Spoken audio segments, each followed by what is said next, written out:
जय Hind and hello guys, स्वागत है आपका आपके अपने YouTube चैनल ज्ञानदेह होस्ट में। और इस वीडियो में मैं आपको बताने वाला हूं CSIR केंद्रीय वैज्ञानिक उपकरण संगठन यानी कि CSIO Chandigarh junior secretariat assistant यानी कि JSA ऑनलाइन फॉर्म 2022 के बारे में, जिसमें कि कैंडिडेट ऑल इंडिया से 12वीं पास अप्लाई कर पाएंगे। तो आप इस वीडियो को देखते रहिए, यहाँ पर आपको पूरी जानकारी दी जाएगी स्टेप बाय स्टेप। तो आप चलिए इसके बारे में जान लीजिए। तो अभी आप जो वीडियो में देख पा रहे हो हमारी ऑफिशियल वेबसाइट jobsgyan.in है। इसका लिंक वीडियो के डिस्क्रिप्शन में दिया है। इस वेबसाइट के ऊपर आप लोग ऑल इंडिया के अंदर किसी भी भर्ती का लेटेस्ट अपडेट पाने के लिए विजिट कर सकते हैं। तो यहाँ पर अभी तो मैंने डायरेक्ट लिंक इस वेबसाइट का दिया है वीडियो के डिस्क्रिप्शन में। जैसे आप ये लिंक ओपन करते तो आपके सामने इस भर्ती की जानकारी आ जाएगी, जहाँ पर आपको जानने को मिलेगा कि इसमें टोटल कितनी वैकेंसी है। टोटल वैकेंसी यहाँ पर काफ़ी कम है, बट ये गवर्नमेंट और परमानेंट वैकेंसी है, इसलिए मैं ये वीडियो आपके लिए बना रहा हूँ। पोस्ट का नाम आपकी जूनियर सेक्रेटरीट असिस्टेंट यानी कि JSA है, और इसमें 18 से 28 साल वाले कैंडिडेट अप्लाई कर पाएंगे जिनकी एज इतनी है। जनरल OBC के लिए यहाँ पर फीस की अगर बात करें 500 रुपये फीस है। SC ST और ऑल कैटेगरी फीमेल के लिए कोई एप्लीकेशन फीस नहीं है। सैलरी आपको 32,005 रुपये इस पोस्ट पर सिलेक्ट होने के बाद में दी जाएगी, और आप लोग इस फॉर्म को 25 अक्टूबर 2022 तक भर सकते हैं। इसमें 3 डिसिप्लिन के लिए वैकेंसी है, जैसे कि जनरल है, फाइनेंस एंड अकाउंट्स है, स्टोर्स एंड परचेज है। सभी पर अप्लाई करने के लिए 12वीं की क्वालिफिकेशन है, और दूसरा आपसे टाइपिंग मांगी है, जो कि अगर आप इंग्लिश की करेंगे तो 35 वर्ड पर मिनट आपकी स्पीड होनी चाहिए, और हिंदी की करेंगे तो 30 वर्ड पर मिनट आपकी स्पीड होनी चाहिए। तो ये सब जानकारी आपने चेक कर लिया। अब आप यहाँ पर नीचे आएंगे, अगर आपका इंटरेस्ट है और आप नोटिफिकेशन डिटेल में देखना चाहते तो आप ऑफिशियल नोटिफिकेशन के ऊपर क्लिक करेंगे। यहाँ पर आप इसको इंग्लिश के अंदर भी डाउनलोड कर सकते हैं और हिंदी के अंदर भी डाउनलोड कर सकते हैं। इसके अंदर भी आपको पूरी जानकारी दी गई है। इसके बाद में यहाँ पर आप अप्लाई ऑनलाइन लिंक के ऊपर क्लिक करेंगे, जो कि मैंने आपको यहाँ पर दिया है। अब जैसे ही आप इसके ऊपर क्लिक करते हैं तो आपके सामने कुछ ऐसा इंटरफेस आएगा। यहाँ पर आपको क्लिक है टू अप्लाई के ऊपर क्लिक करना है। इसके बाद यहाँ पर आपको कुछ नोटिस दिया गया है, ये आपको अच्छे से चेक करते हुए नीचे आना है। नीचे आने के बाद यहाँ पर टिक करना है, और टिक करने के बाद में यहाँ पर दोस्तों आता है पंजीकरण करें, यानी कि आपको इसके ऊपर क्लिक करना है। तो चलिए हम यहाँ पर क्लिक करते हैं। अब इसके ऊपर क्लिक करने के बाद यहाँ पर आपको आपकी ईमेल आईडी एंटर करनी है। कोई अन्य ईमेल आईडी आप देना चाहते तो अल्टरनेट ईमेल आईडी के अंदर दे सकते हैं, नहीं तो आप इसको खाली भी छोड़ सकते हैं। फिर आपको यहाँ पर जो आपकी डेट ऑफ बर्थ है वो एंटर करनी है। पहले डे एंटर कीजिए, फिर यहाँ पर आपका मंथ, और फिर जो भी आपका ईयर है वो आप एंटर कर दीजिए।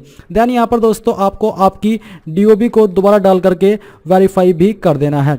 इसको वेरीफाई करने के बाद ये जो कैप्चा कोड है वो आप यहाँ पर फिल करेंगे, और इस जानकारी को चेक करके जो कि आपने यहाँ पर भरी है यहाँ पर सबमिट पर क्लिक करेंगे। अब यहाँ पर आप देखेंगे कि जो आपका रजिस्ट्रेशन है वो हो चुका है। आपको इसके बारे में यहाँ पर जानकारी दी गई है। अब आपको क्लिक है टू लॉगिन, इसके ऊपर क्लिक करना है। इसके ऊपर क्लिक करने के बाद में आपको लॉगिन के पेज पर ट्रांसफर कर दिया है। अब आपको यहाँ पर जो आपने अभी ईमेल आईडी रजिस्टर की है वो एंटर करनी है। जो आपके डेट ऑफ बर्थ है वो डेट ऑफ बर्थ आपको सेम वे में लिखनी है, जैसे कि 02, फिर आपका मंथ, फिर स्लैश, फिर इसके बाद में आपका ईयर। सेम तरीके से आपको आपकी DOB लिखनी है। ये टेक्स्ट इमेज यानी कि कैप्चा कोड यहाँ पर फिल करना है, एंड देन आपको लॉगिन पर क्लिक करना है। लॉगिन के ऊपर क्लिक करने के बाद आपके सामने कुछ ऐसा इंटरफेस आएगा। अब आपको क्लिक है टू अप्लाई, इसके ऊपर क्लिक करना है। इसके ऊपर क्लिक करने के बाद यहाँ पर आपकी कास्ट कैटेगरी क्या है वो आपको सिलेक्ट कर लेनी है। अगर आप UR OBC यानी कि जनरल OBC है तो आपको 500 रुपये फीस पे करनी है, और SC ST के लिए कोई फीस नहीं है। इसलिए मैं इस फॉर्म को SC से भरा हूँ ताकि कोई फीस पे ना करनी पड़े और आपको पूरा प्रोसेस दिखा सकूँ। वैसे भी इस फॉर्म को मैं डेमो के रूप में भर रहा हूँ। अब आता है पर्सन विद डिसेबिलिटी। अगर आप विकलांग है तो आपको यहाँ पर आपकी विकलांगता की कैटेगरी सिलेक्ट कर लेनी है। अगर आप विकलांग नहीं है तो आप नो क्लिक कर दीजिए। क्या आप एक्स सर्विसमैन है? अगर हाँ तो यस, नहीं तो आपको नो करना है। क्या आप एज के अंदर छूट चाहते हैं जो कि SC ST OBC को मिलती है? अगर हाँ तो यस, नहीं तो आपको नो करना है। आप यहाँ पर तभी यस करें जब आप SC ST OBC है और ओवर एज हो चुके हैं। अगर आप SC ST OBC है और ओवर एज नहीं हुए तो आप नो कर दीजिए। अब यहाँ पर आपके सामने एंटर कैटेगरी या फिर PWBD सर्टिफिकेट डिटेल, जिसमें कि आपको certificate number, date of issue and issuing authority की जानकारी देनी है। तो यहाँ पर आपको क्या करना है, पहले तो आपको आपकी जो कैटेगरी है वो लिखनी है। इसके बाद आपको यहाँ पर ये माइनस का निशान लगाना है। देन आप यहाँ पर जो आपका सर्टिफिकेट नंबर है वो दे देंगे आपके सर्टिफिकेट के अकॉर्डिंग। इसके बाद आप यहाँ पर फिर से माइनस का निशान लगाएंगे। फिर आपको डेट ऑफ इशू यानी कि कब आपका ये सर्टिफिकेट इशू हुआ है वो डेट आप इस प्रकार से यहाँ पर लिख देंगे। ये लिखने के बाद में आप फिर से यहाँ पर ये माइनस का निशान लगाएंगे एंड देन अब यहाँ पर आपकी इश्यूइंग अथॉरिटी का नाम देंगे, किस अथॉरिटी के द्वारा आपका सर्टिफिकेट इशू हुआ है। आपका सर्टिफिकेट नॉर्मली एसडीएम, मजिस्ट्रेट, तहसीलदार, नायब तहसीलदार इन पोस्ट के अधिकारी द्वारा जारी होता है। तो आपको आपका सर्टिफिकेट चेक करना है और वहां पर देखना है कि किस पोस्ट के अधिकारी ने आपका ये सर्टिफिकेट इशू किया है, उसी का नाम आपको देना है। इसके बाद यहाँ पर है select post code as per choice and eligibility, यानी कि आप फर्स्ट प्रेफरेंस किसको देना चाहते हैं। यहाँ पर इन पोस्ट को पोस्ट कोड के अंदर रखा गया है, जैसे कि आप यहाँ पर देख सकते हैं जो आपकी सामान्य है इसमें JSAG पोस्ट कोड है, और जो आपकी वित्त एवं लेखा की पोस्ट है इसका कोड JSAF है। तो आपको किसको कितनी प्रेफरेंस देनी है उसके अकॉर्डिंग यहाँ पर सिलेक्ट कर लेना है। जैसे कि मैं इसको पहले रखता हूँ, फिर मैं यहाँ पर इसको सेकंड रखता हूँ और इसको मैं थर्ड रखता हूँ। इस प्रकार से आपको इनको प्रेफरेंस के रूप में दे देना है। यहाँ पर आपकी फीस का अमाउंट देखने को मिलेगा आपकी कास्ट कैटेगरी के अकॉर्डिंग। जेंडर आपको अपना सिलेक्ट कर लेना है। फिर आपसे पूछे कि क्या आप रेगुलर एम्प्लॉय है CSIR के, आइडेंटिफाइड कैजुअल वर्कर, तो आप यहाँ पर यस नो में आंसर कीजिए, अगर है तो यस, नहीं तो आपको नो करना है। अब मैं आपको यहाँ पर बता दूं कि जो कैंडिडेट इस फॉर्म को जनरल OBC से फिल कर रहे हैं उनको जो 500 रुपये फीस जमा करनी है वो किस माध्यम से करनी है। तो अगर आप ऑफिशियल नोटिफिकेशन में आएंगे, ऑफिशियल नोटिफिकेशन में आपको बोला है कि आपको फीस कैसे जमा करनी है। फीस आपको जमा करनी होगी स्टेट बैंक कलेक्ट ओनली। आपको बोला है कि transaction number generated after successful payment of fee is required to mention in the online application, यानी कि जब आप स्टेट बैंक कलेक्ट ओनली के माध्यम से फीस को जमा कर देंगे उसके बाद में जो आपको जानकारी मिलेगी वो आपको यहाँ पर फॉर्म के अंदर भरनी है, जिसके बारे में मैंने अभी आपको जानकारी दी थी। जैसे कि फी डिपॉजिट किस डेट में आपने फीस को जमा किया वो आप यहाँ पर सिलेक्ट कर पाएंगे। आप यहाँ पर बैंक का नाम देंगे state bank of India, and यहाँ पर जो आपको DU या फिर UTR नंबर मिला है वो आप यहाँ पर फिल कर देंगे। इसके बाद यहाँ पर आप नीचे गो के ऊपर क्लिक करेंगे। अब यहाँ पर आपके सामने कुछ ऐसा इंटरफेस गाइज आ जाएगा जैसा कि आप यहाँ पर वीडियो में देख सकते हैं। अब आपको यहाँ पर जो अगर कोई जानकारी एडिट करनी है तो आप एडिट कर लीजिए, नहीं तो आप अप्लाई के ऊपर क्लिक करें। अप्लाई के ऊपर क्लिक करने के बाद यहाँ पर आता है क्लिक हियर टू फिल और अपडेट डिटेल, तो आपको यहाँ पर इसके ऊपर क्लिक करना है। इसके ऊपर क्लिक करने के बाद में यहाँ पर आपके सामने पर्सनल डिटेल आ चुकी है। तो जो आपका नाम है वो नाम आपको यहाँ पर 10th की मार्कशीट के अनुसार एंटर करना है। जो आपका फादर नेम है वो यहाँ पर आपको एंटर करना है। अगर आपकी शादी हो चुकी है तो आपको यहाँ पर पति का नाम देना होगा।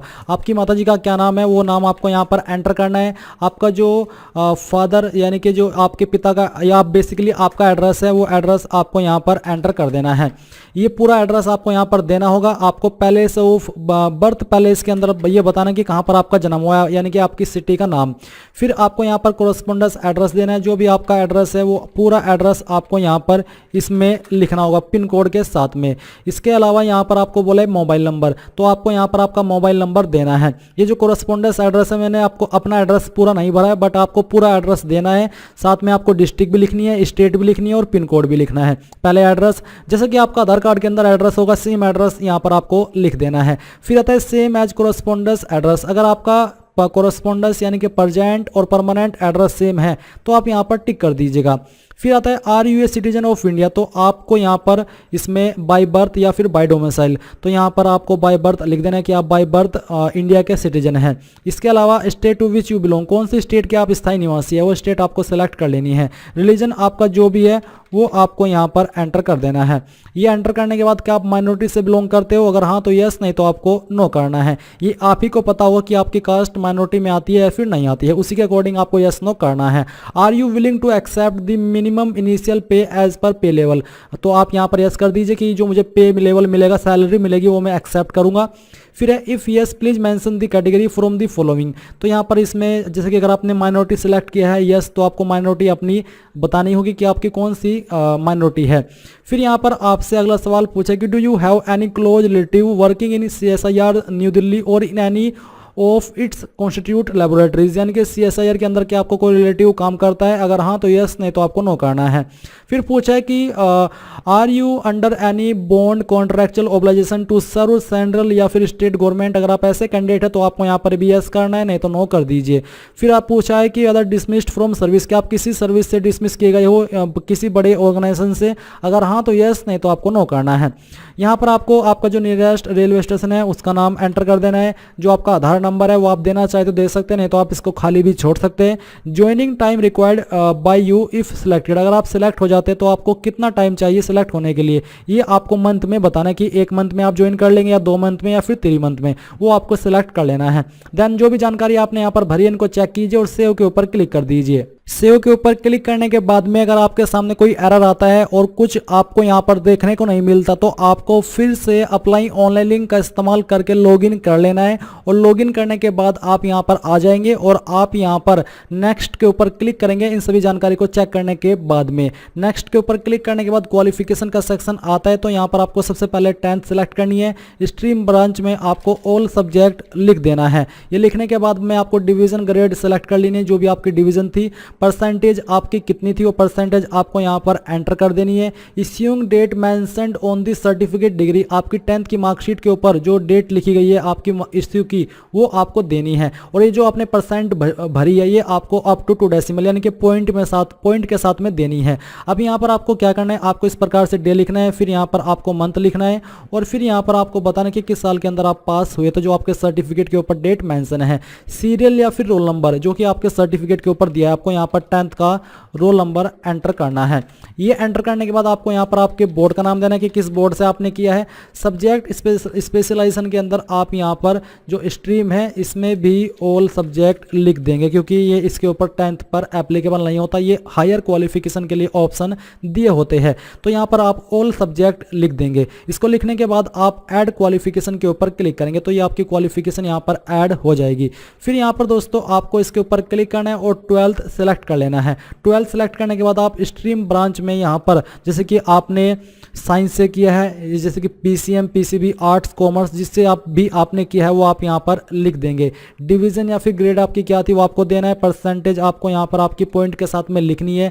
कब आपका ये सर्टिफिकेट इशू हुआ था वो डेट आपको यहाँ पर इस प्रकार से दे देनी है, और ये देने के बाद में आपको यहाँ पर आपकी 12th की जो मार्कशीट है उसका रोल नंबर भी देना होगा।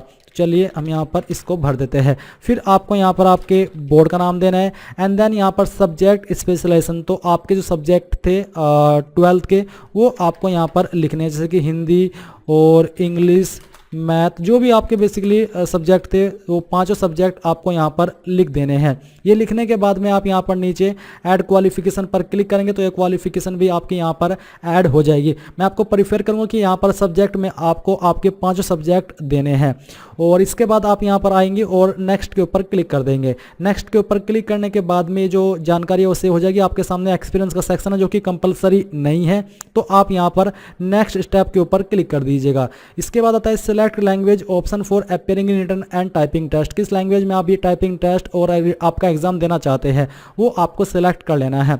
इसके बाद आपको बोले कि please tick if you have typing speed 30 word पर मिनट और अबो इन हिंदी, तो यहाँ पर टिक कर दीजिए। फिर नीचे है कि are you regular employees working in CSIR, अगर हाँ तो आप यहाँ पर इसके अकॉर्डिंग यस करें, नहीं तो आपको नो कर देना है।